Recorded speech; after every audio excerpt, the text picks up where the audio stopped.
Vamos para a nossa quinta aula de artes, né? Dessa videoaula. Essa semana a gente já começa com algumas turmas com as aulas online também, em que a gente vai fazer a correção das atividades, vai tirar dúvidas em relação aos conteúdos, né? Até porque depois nós também temos aquela questão da verificação dos conteúdos. Então, é legal que vocês peguem o livro, deem uma olhada naquilo que não ficou bem claro, para que a gente possa organizar melhor, né? E para que vocês realmente tenham uma aprendizagem efetiva em relação a esses conteúdos. Então, hoje a gente vai falar sobre a luz e sombra barroca, né? A gente está na página 25 do livro, né? O nosso assunto é o barroco, né? A gente vai falar um pouquinho sobre a técnica do chiaro-escuro, né? Ou do claro-escuro. Vamos falar um pouquinho sobre a questão da luz e sombra, né? E aí, algo que é interessante, né? O sagrado e o profano, como eles entram na ideia do barroco, né? Desse movimento. Então, aqui nós temos uma obra que eu acho que é bem interessante, que é do Caravaggio, né? Um artista, assim, que eu gosto muito desse período, né? Essa obra ali, a gente pode fazer algumas análises em relação a ela, né? Primeiro, a gente tem que pensar na questão das características do barroco, né? A questão do fundo escurecido, da luz, né, que guia o olhar da gente, né? No barroco eles trabalham muito com isso. O que eles querem dar ênfase, aquilo que é importante, aquilo que eles querem que o espectador olhe já de início. Então, a forma como eles colocam a luz vai guiar o nosso olhar naquilo que o artista achava importante dar destaque, né? O fundo escuro, então, ele vai ressaltar ainda mais esses detalhes, né? Por isso que eles utilizavam tanto essa questão do fundo bem escurecido. Esse aqui até que ele tá num tom não tão escuro, né? Tem uns que é totalmente preto e se ressalta somente as figuras em frente, né? As figuras parecem fundidas umas às outras. A impressão que dá é que a gente pode recortá-las, né, e retirar daquilo ali e colocar em qualquer outro fundo, né? Porque o fundo escuro, ele parece que é algo colocado ali, assim, que não faz parte realmente da cena, mas que foi colocado só para ressaltar, para aproximar ou para destacar aquilo que o artista queria que a gente olhasse, que a gente realmente enxergasse ali nessa obra. Aqui tem uma obra do Rembrandt, né, que eu acho que é bem interessante. Outra coisa que é legal, né, na questão da arte barroca é essa ideia da simetria, do movimento.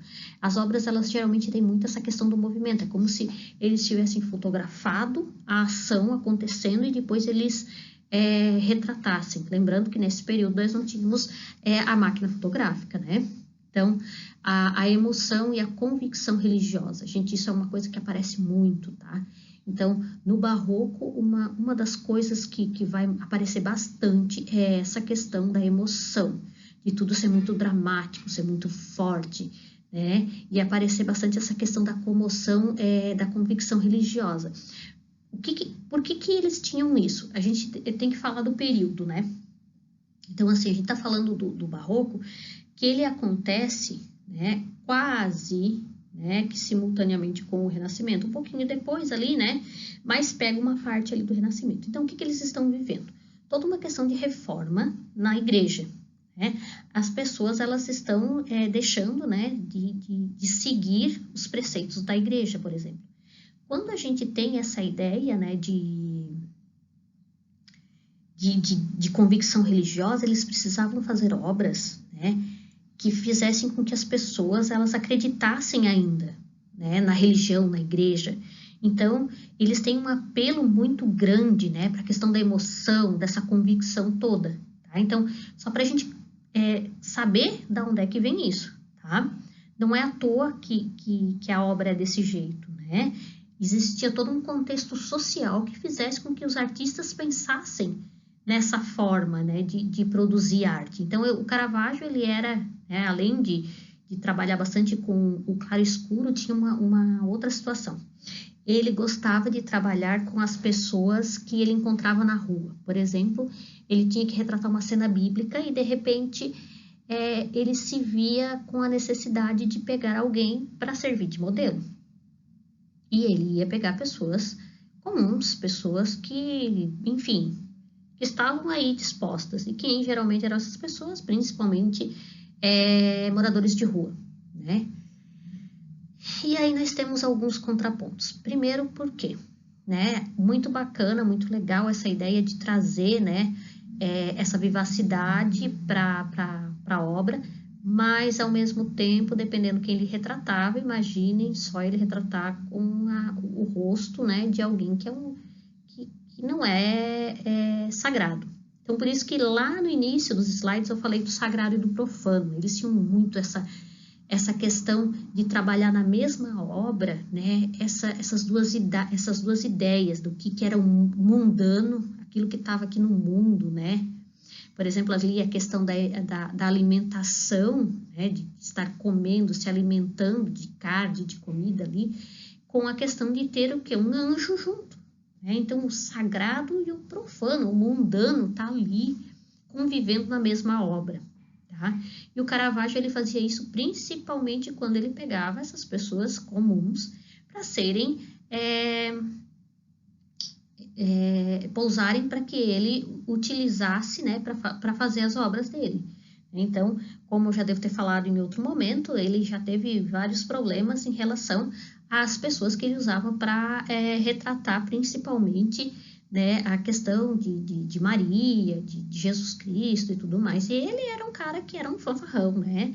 Ele aprontava pra caramba e ele teve um monte de problema com a igreja na época, né? Ele chegou a ser excomungado da igreja. Então, ele era um cara que ele não se dava muito bem, né, com as regras também. Então, no Barroco, a gente tem essas três principais características: a questão da grandiosidade. As obras elas eram grandiosas em tamanho e em tema, né? A teatralidade, gente, era tudo muito teatral, né? Muito exagerado, para que as pessoas elas se comovessem, elas entendessem aquela cena como algo muito emocionante. E a questão do movimento, gente, o movimento ele era, né? A gente parece que realmente foi fotografado para depois eles pintarem, né? Parece que a ação está acontecendo naquele momento, né? Então, é algo bem interessante ali que acontece em relação ao... Aqui tem a parte da escultura, que eu achei bem bacana, porque o livro já traz, né, a imagem de Fontana di Trevi, mas eu acho que é sempre bom, né, trazer aqui também. Eles unem, então, essa ideia de efeito de massa, volume, movimento, luz, pintura, que já lá da pintura, mas eles vão trazer, então, para a cena da escultura. E como é que vai fazer isso, né? Imagine, se já existe uma dificuldade para fazer uma pintura nesses termos do barroco, porque você vai ter que pensar em toda essa teatralidade e tudo mais, imagine transformar isso para uma escultura, né? Lembrando que a grande maioria das esculturas eles utilizavam o mármore, né? Então, é um material difícil de ser esculpido, difícil de se trabalhar, né? Aqui nós temos aqui um pouquinho das curiosidades em relação à Fontana di Trevi. Primeiro, que ela é a maior fonte barroca de Roma, é uma fonte muito grande, ali o pessoal joga moedinha pra caramba. Esses dias ainda eu li, né, a quantidade de dinheiro que eles juntam durante um ano ali, que eles vão resgatando aquelas moedinhas que a galera joga, fazendo um pedidinho, não sei o quê. Gente, é dinheiro pra caramba, tá? E de moedinha em moedinha, aquilo lá enche de grana lá. O Papa Urbano VIII foi o que pediu para Bernini fazer essa transformação. Essa fonte já existia, mas ela era bem mais simples. Aí o Papa foi e pediu para o artista, né, para o Bernini, para que ele fizesse as transformações. Só que o Papa morreu e aí o negócio, né, desandou, né? Não funcionou. Mais de 100 anos depois, né, mais de um século ali, em 1762, é que de fato outras pessoas resgataram o projeto então de Bernini e foram tentar fazer aquilo como o Bernini tinha pensado, tinha feito o projeto, tá? Então, o conjunto representa o deus Netuno, que está ali no meio, e ele está dentro de uma concha, né? Ali não parece muito, mas é uma concha, e ele é puxado por 2 cavalos. Então, de um lado e do outro, né, tem cavalos ali, e é como se ele estivesse sendo puxado, retirado, né, desse local, né? O que que tem para a gente pensar? Primeiro, a questão da teatralidade toda. Segundo, olha a questão do movimento, né? Esses cavalos em pleno movimento. As vestes de Netuno. Gente, as vestes de Netuno, né? A impressão que dá é que realmente ela é leve, né? Nem parece que é feito de um material desse. Tá? E a grandiosidade, né? Uma obra grande que está ali. Então, as figuras representadas em movimento, cheio de dramaticidade, parece ter sido fotografado em plena ação. Lembra que eu falei, né? Parece que fotografaram e daí fizeram. Então, aqui eu tenho a aproximação da imagem para a gente ter uma noção, né? Tem dos 2 lados esses cavalos, né? Porque eles estão puxando o Netuno, né? E estão sendo guiados ali, né? Para que puxem Netuno.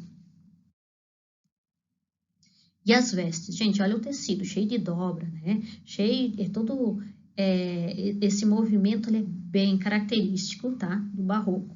Tá? Aqui no Brasil, depois a gente vai estudar mais para frente, ele também chegou, ele também tem umas características parecidas com o barroco que aconteceu na Europa, né? Mas nós temos algumas distinções, até porque a gente tem uma questão de materiais diferenciados, né? Então, a gente vai ver que tem, não é à toa que o resultado final seja diferente, né? A gente está falando de locais em que eles nem tinham os mesmos materiais para se produzir as esculturas e as pinturas em geral, tá? Eu trouxe esse como uma curiosidade, esse aqui não está no livro, tá? O Rapto de Proserpina, né? Porque essa obra simplesmente ela é fantástica.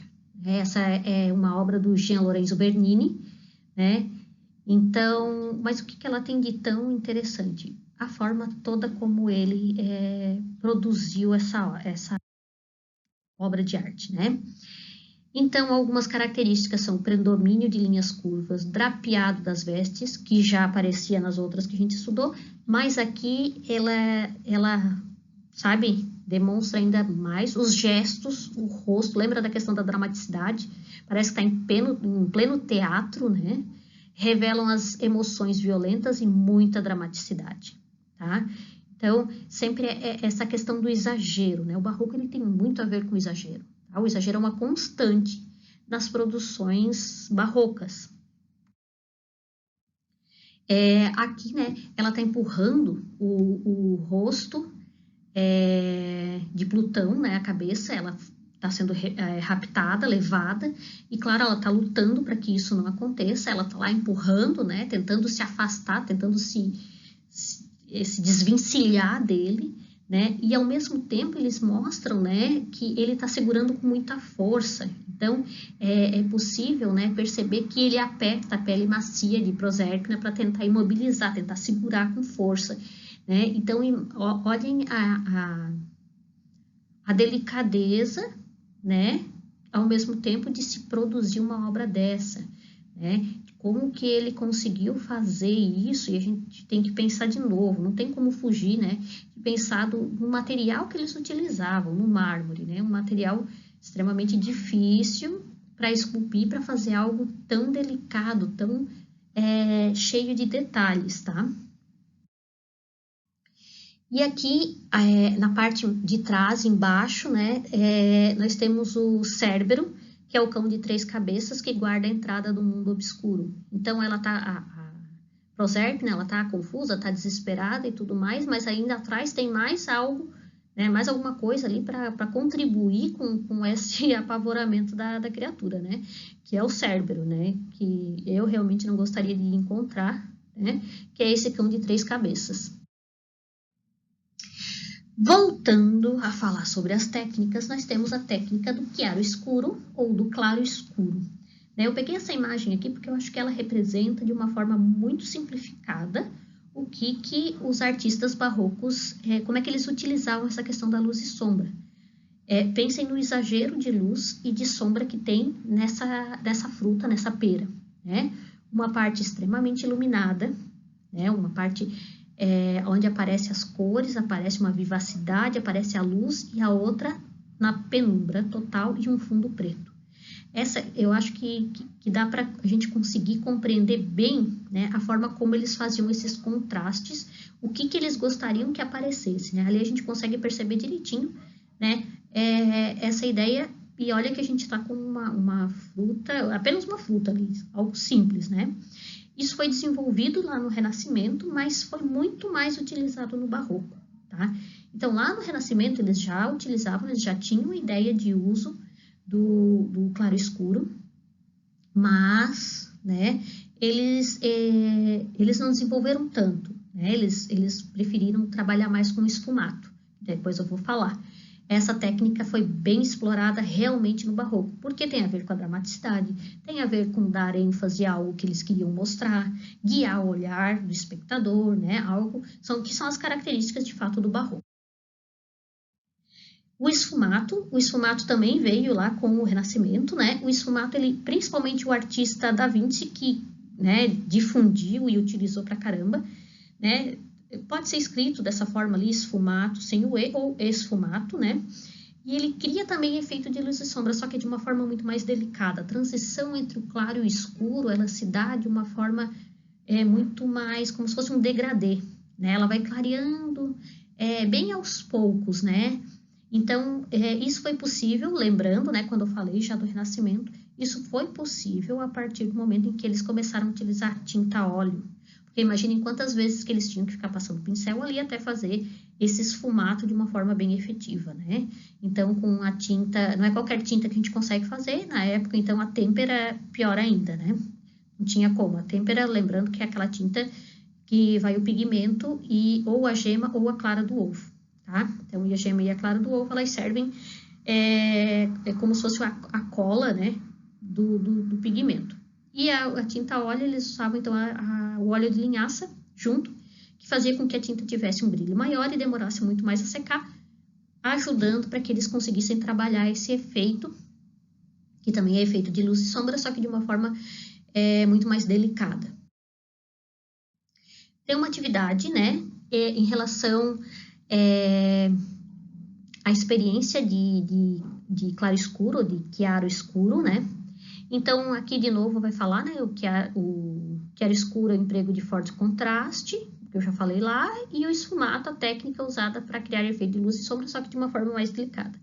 Faça uma experiência de chiaro escuro, para isso, escolha uma imagem de revista, desenhe a figura no primeiro plano, né, e paisagem ao fundo, com materiais como carvão e lápis grafite 6B.